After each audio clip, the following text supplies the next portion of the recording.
Françaises, Français, mes chers compatriotes de métropole, d'outre-mer et de l'étranger, je tenais, en cet automne 2021, à revenir vers vous pour répondre aux interrogations, parfois aux inquiétudes qui sont les vôtres sur notre situation sanitaire, économique, sociale et géopolitique.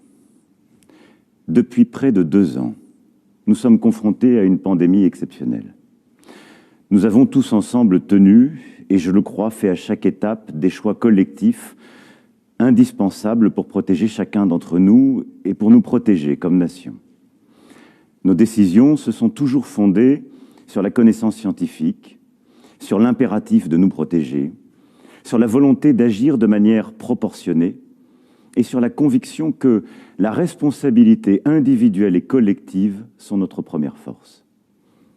C'est cela qui nous a conduits à décider à 2 reprises d'un confinement, quand il le fallait, au printemps puis à l'automne 2020. Ensuite, à tenir bon avec un couvre-feu et des règles adaptées à chaque territoire au début de cette année 2021, alors que beaucoup de nos voisins fermaient tout.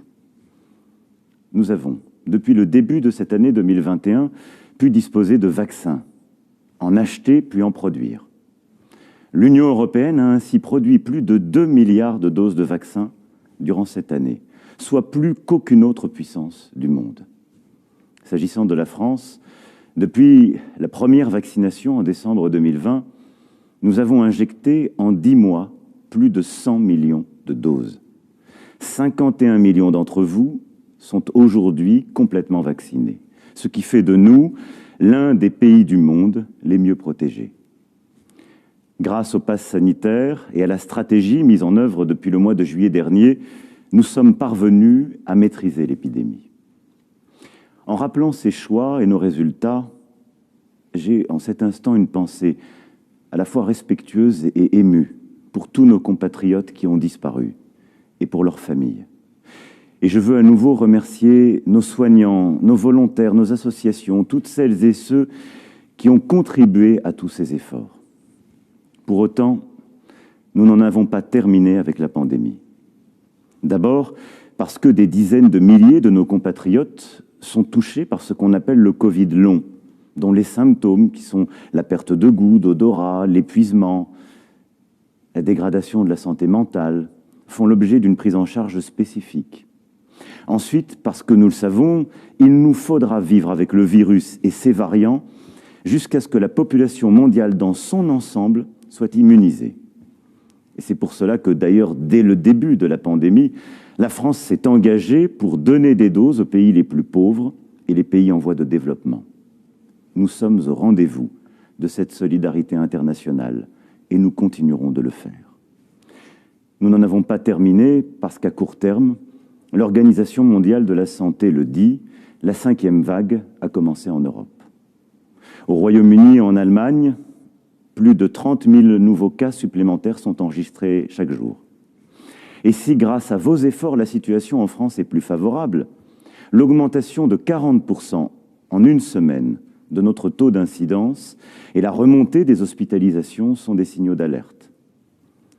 De même que la situation dans certains territoires d'outre-mer, où la vaccination demeure encore insuffisante dans bien des cas et qui ont beaucoup souffert ces derniers mois. Je veux ici leur dire à nouveau la solidarité nationale et leur dire que tout continuera d'être fait comme depuis le début de la crise. Tout cela doit nous conduire à la plus grande vigilance et nous pousser à agir. Parce que nous avons fait le nécessaire pour nous protéger, nous pouvons continuer à maîtriser la situation si chacun d'entre nous prend sa part. Mon premier message est ainsi un appel à l'esprit de responsabilité des 6 millions d'entre vous qui n'ont encore reçu aucune dose de vaccin. Vaccinez-vous. Vaccinez-vous pour vous protéger. La vaccination est ouverte à tous, sauf aux enfants de moins de 12 ans. Je rappelle qu'une personne vaccinée a 11 fois moins de chances de se retrouver à l'hôpital, en soins critiques. Je rappelle aussi que des milliards d'individus sur la planète ont déjà eu le vaccin et que nous avons maintenant déjà un certain recul. Vaccinez-vous pour pouvoir vivre normalement. Avec le vaccin, il vous sera possible d'obtenir un pass sanitaire et ainsi de vous rendre librement dans les cafés, les restaurants, les lieux de culture, de sport, de loisirs, sans test PCR. Être libre dans une nation comme la France implique d'être responsable et solidaire. Je compte donc sur vous. Face au regain de l'épidémie, les plus vulnérables sont nos aînés et ceux qui souffrent d'obésité, de maladies cardiovasculaires, de maladies respiratoires ou de diabète sévère.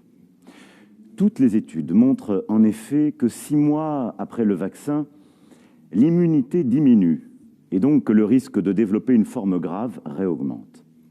La solution à cette baisse d'immunité est l'injection d'une dose de vaccin supplémentaire, ce qu'on appelle le rappel. Une campagne a été lancée depuis la fin de l'été pour tous les plus de 65 ans et les plus fragiles. Il nous faut aujourd'hui l'accélérer.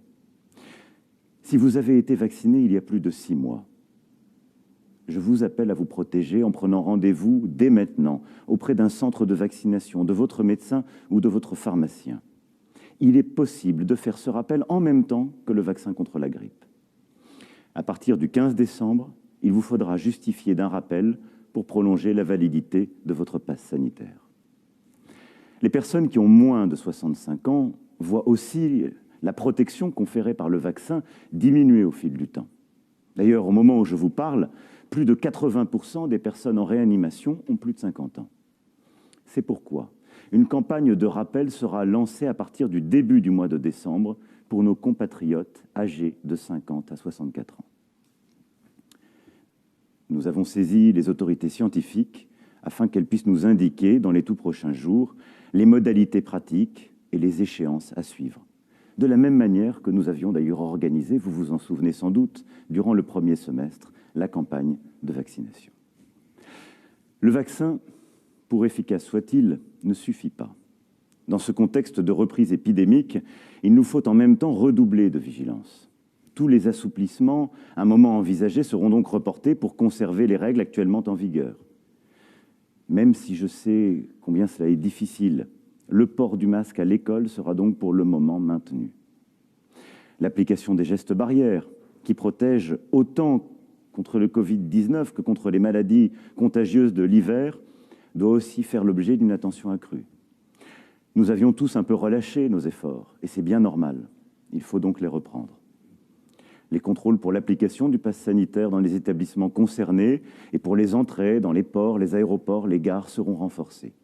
Et nous continuerons, comme nous avons toujours fait, à adapter nos décisions territoire par territoire en fonction de l'évolution de l'épidémie. C'est donc grâce à la vaccination, au pass sanitaire, aux gestes barrières, que nous pourrons continuer de vivre, ne pas restreindre d'autres libertés et ne pas refermer des activités. Enfin, c'est parce que la France a très tôt misé sur la recherche sur les traitements et que nous avons su en commander très en amont que nous bénéficierons d'une nouvelle arme pour lutter contre le virus, avec l'arrivée dès la fin de l'année des premiers traitements réellement efficaces contre les formes graves de Covid-19. Durant toute cette période, notre nation s'est toujours attachée à protéger chacun d'entre nous, sur le plan éducatif, économique et social. Nos enfants, nous avons été l'un des pays du monde qui a le plus ouvert ses écoles. Nos jeunes, nous avons accompagné les étudiants avec le repas à 1 € et des aides spécifiques pour les boursiers. Les plus précaires, grâce à une politique d'hébergement social inédite et aux aides exceptionnelles versées, nous avons évité à près d'1 demi-million de nos compatriotes de basculer dans la pauvreté. Nos artistes, artisans, indépendants, salariés, entrepreneurs ont été accompagnés avec le chômage partiel, les prêts garantis par l'État, le fonds de solidarité et de nombreuses aides sectorielles. Nous continuons et continuerons d'adapter nos réponses en fonction des besoins.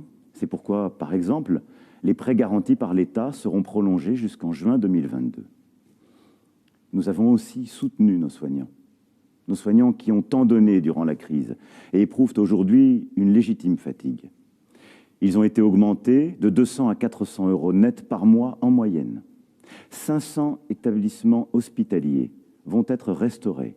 Des milliers de maisons de retraite rénovées grâce à un effort sans précédent de 19 milliards d'investissements partout sur le territoire. Ces mesures, qui s'ajoutent à beaucoup d'autres, comme la fin du numerus clausus pour les médecins ou l'augmentation du nombre de postes d'infirmiers, font que jamais, depuis la création de la sécurité sociale, nous n'avions autant investi dans la santé.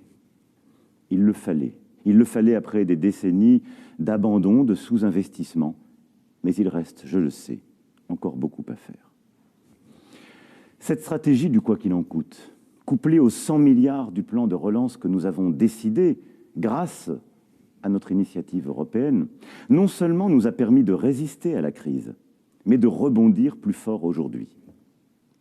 Notre croissance dépasse les 6%. La France est en tête des grandes économies européennes.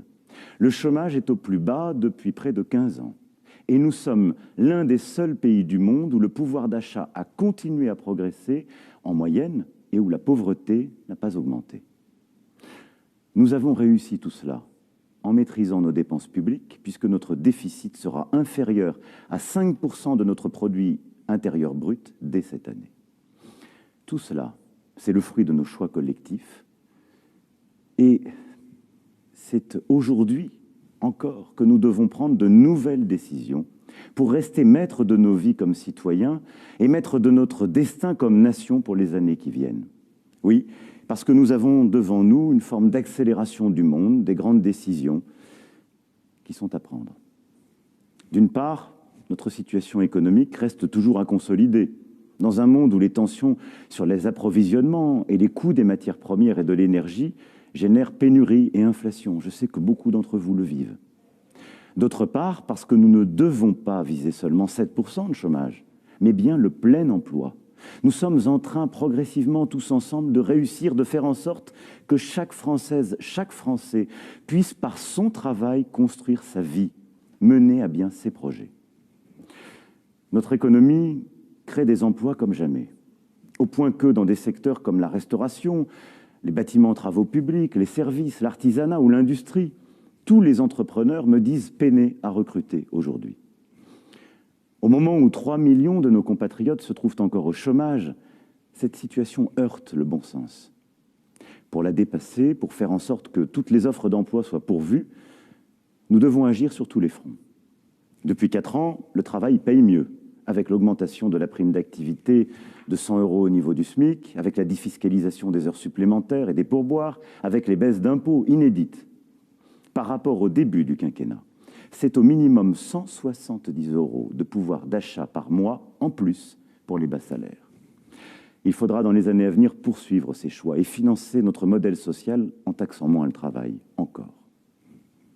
Nous avons aussi beaucoup formé. Avec 15 milliards d'euros mobilisés depuis 2017, jamais autant de moyens n'avaient été engagés pour la montée en compétences des moins diplômés et des demandeurs d'emploi. Pour notre jeunesse aussi, nous avons déployé un effort spécifique avec la réforme de l'apprentissage et de l'alternance, atteignant en ce moment même des chiffres records et grâce au plan « Un jeune, une solution ». Nous avons aidé 3 millions de jeunes à trouver une formation ou un emploi ou un accompagnement. Ce qui fait qu'au moment où je vous parle, le taux de chômage pour les jeunes est au plus bas depuis plus de 15 ans. Pour les 500 000 jeunes sans emploi et les moins qualifiés, j'ai annoncé dans la lignée de ce que je vous avais dit le 12 juillet dernier, le lancement pour le 1er mars prochain du contrat engagement jeune. Un contrat et non un revenu, parce qu'aux droits que nous ouvrons, à savoir 20 heures de suivi intensif, une allocation pouvant aller jusqu'à 500 €, correspondent des devoirs. Un devoir d'assiduité, devoir de suivre les formations proposées et de s'engager pleinement.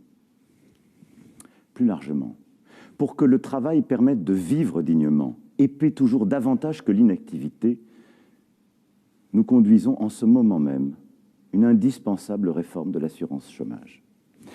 Depuis 1 mois, les règles ont commencé à changer pour rendre la reprise du travail plus attractive dans tous les cas. Et à partir du 1er décembre de cette année, une nouvelle étape va s'engager. Il faudra avoir travaillé au moins 6 mois dans les 2 dernières années pour pouvoir être indemnisé. Alors qu'aujourd'hui, les droits au chômage sont ouverts au bout de 4 mois de travail. Enfin, Pôle emploi passera en revue les centaines de milliers d'offres d'emploi disponibles sans réponse dès les prochaines semaines. Les demandeurs d'emploi qui ne démontreront pas une recherche active verront leurs allocations suspendues. Le 12 juillet dernier, j'avais évoqué devant vous la nécessaire réforme des retraites. la situation sanitaire que nous vivons et qui est en train de se dégrader partout en Europe, le souhait unanime exprimé par les organisations syndicales et professionnelles de concentrer les efforts sur la reprise, le besoin de concorde dans ce moment que vit notre nation, font que les conditions ne sont pas réunies pour relancer aujourd'hui ce chantier. Pour autant, notre volonté de sauver notre modèle par répartition et d'en corriger les inégalités n'a pas changé. Ce 1er novembre, la retraite minimale pour les agriculteurs, qui est attendue depuis si longtemps, est entrée en vigueur.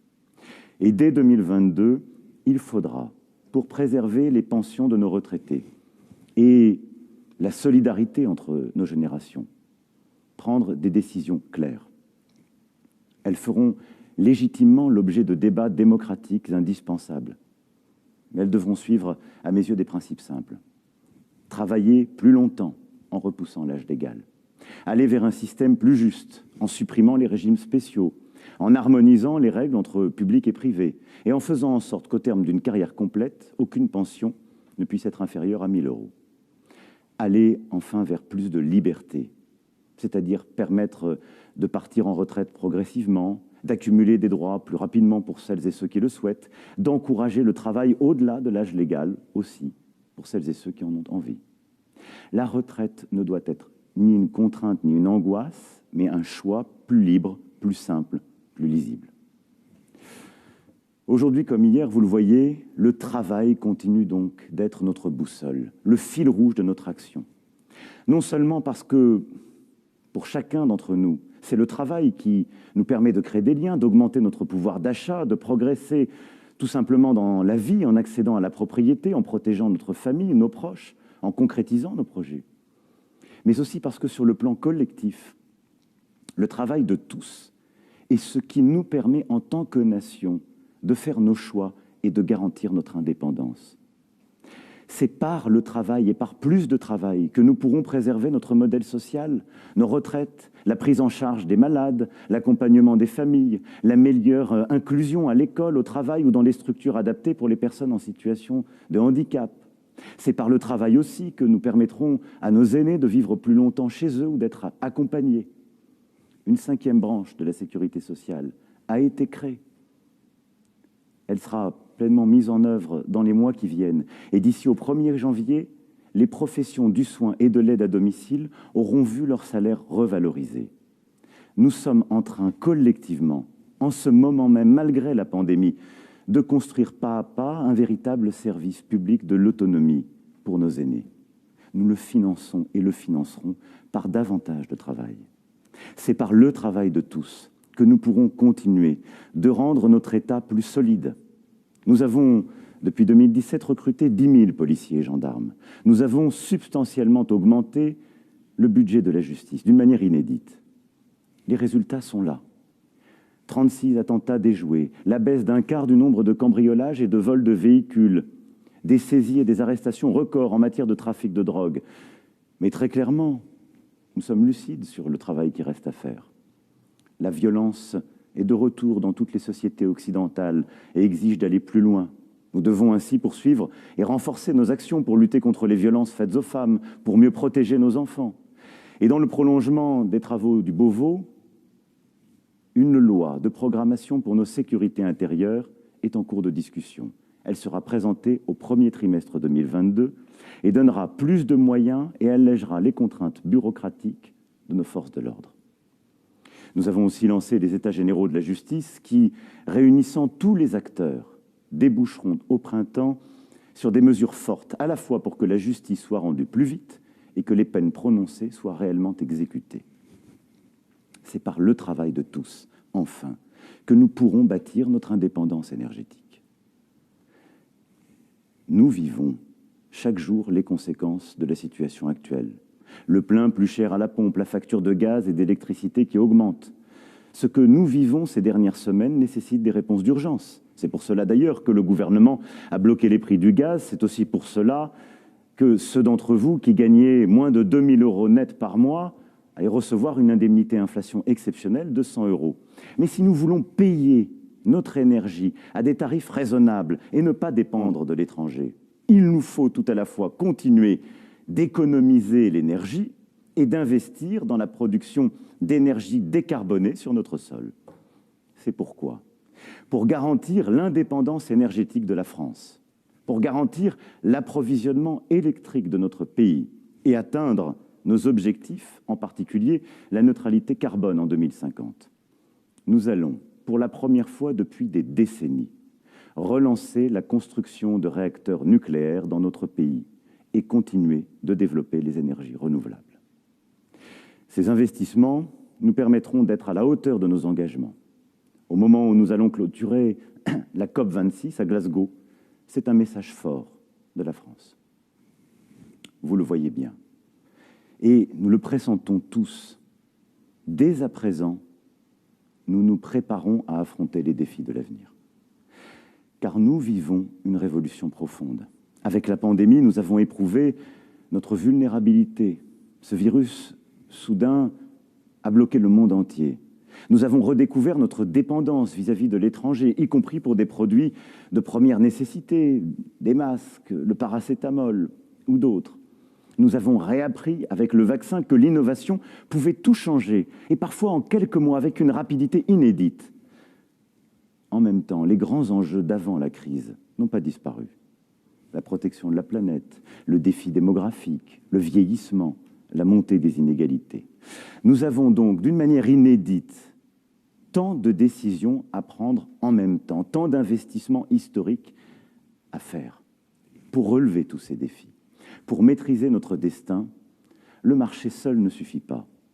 Il faut assumer une intervention publique forte, avec, dans quelques domaines clés, des investissements importants.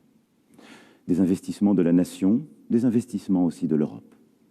C'est pour cela que j'ai lancé le plan France 2030, doté de 30 milliards d'euros sur 5 ans, pour investir dans 10 secteurs très porteurs d'avenir, comme la décarbonation de l'industrie, le véhicule électrique, l'avion zéro carbone, ou encore la culture, la santé, le spatial ou le maritime, pour éduquer et former nos jeunes dans ces métiers d'avenir, pour sécuriser en France la production de composants et de technologies essentielles comme les semi-conducteurs, la robotique ou le cyber. Notre objectif est clair, que les produits et les technologies qui feront l'économie, les emplois et en quelque sorte les vies de 2030 ne viennent pas seulement des États-Unis ou d'Asie, mais bien aussi de France et d'Europe. Certains pensent ce rêve inatteignable. Je crois tout le contraire. Je crois que cela relève même de l'ambition faisable, du volontarisme lucide, si aujourd'hui nous continuons de mener les réformes, les transformations et si nous investissons. Oui, la France a les moyens de conforter ses positions de grande puissance, éducative, industrielle, agricole, d'innover, de créer et produire en tenant nos objectifs climatiques et de biodiversité, si nous investissons, si nous levons les freins à l'action, les complexités inutiles et les corporatismes. Mais la France ne sera pas forte seule. Les enjeux sont tels dans le choc des puissances continentales qui se déploient sous nos yeux que seule une entente européenne, solidaire et volontaire, peut apporter à chacun de nos pays européens un relais et une force de frappe. Il suffit d'ouvrir les yeux pour mesurer combien nos intérêts se rencontrent et s'accordent. C'est dans ce contexte du choc des puissances américaines, chinoises, russes et de déstabilisation de nombreuses zones du monde que notre pays aura, dans 2 mois, la charge de présider l'Union européenne. Car les orientations de l'Union ne sont pas lointaines ou évanescentes. Elles sont même la trame de nos vies et des années qui viennent. Sans l'Union européenne, nous n'aurions pas si vite disposé du vaccin. Nos partenaires ne sont pas des étrangers. Sur ce continent qui nous a été donné par le destin, ils sont confrontés aux mêmes vagues, aux mêmes orages que ceux que nous rencontrons. C'est donc avec eux que nous tâcherons, dans les prochains mois, de mieux affronter les défis qui sont les nôtres. Ensemble, de mieux protéger nos frontières extérieures. Ensemble, de continuer à rebâtir avec l'Afrique une relation de paix, de stabilité et de croissance. Ensemble, de mieux réguler les géants du numérique. Ensemble, de bâtir une stratégie crédible de réduction de nos émissions de CO2 compatible avec notre souveraineté industrielle, technologique. Ce nouveau modèle d'investissement et de croissance auquel je crois pour la France et pour l'Union européenne est celui que je défendrai en votre nom dès janvier prochain, en prenant la présidence de l'Union. Mes chers compatriotes, nous avons surmonté ensemble ces derniers mois une conjonction inédite de crises. La pandémie, ses conséquences, le terrorisme, les désordres géopolitiques et j'en passe. J'ai tâché à la cavalcade de retranscrire tout ce que nous sommes en train de faire et ce qu'il convient de conduire pour les mois à venir. Mais durant tous ces mois, nous sommes restés soudés, fidèles à ce que nous sommes, profondément humains. Alors je vois bien, je sens bien, j'entends bien l'incertitude, les doutes, parfois la fatigue, quelquefois la colère quand je viens à votre rencontre qui se manifeste. La période est difficile, pour beaucoup d'entre vous angoissante. Mais regardez ce que nous avons réussi durant ces derniers mois, en agissant ensemble, unis. Nous avons réussi l'impensable. Alors je vous le dis avec beaucoup de conviction, n'ayons pas peur. Croyons en nous, croyons en la France, en une France qui reste elle-même forte de son histoire, de sa culture, de sa langue, de sa laïcité, de ce qui l'unit, forte de son esprit de résistance à la dilution dans un monde qui va, à la soumission, aux dogmes, aux obscurantismes, au retour du nationalisme, forte de sa volonté d'embrasser l'avenir et de continuer d'assumer sa part d'universel. Croyons en nous. Nous le méritons. Vive la République et vive la France.